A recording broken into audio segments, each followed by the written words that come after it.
put fresh fluid in it.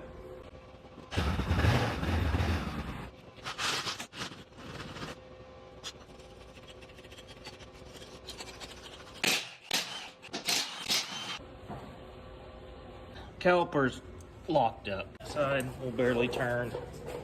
Let's see about this side. Same thing, will not turn. Crack the bleeders first, pump the brakes, and see if anything comes out, see if these release. Brake pads look pretty thin, so that's something to put on the list, but let's get brakes working first. Crack the bleeder, squeeze. Oh yeah, we are getting fluid out. Did not release. Let's break this loose. Yep, got fluid there. Still locked up. See if we can't pry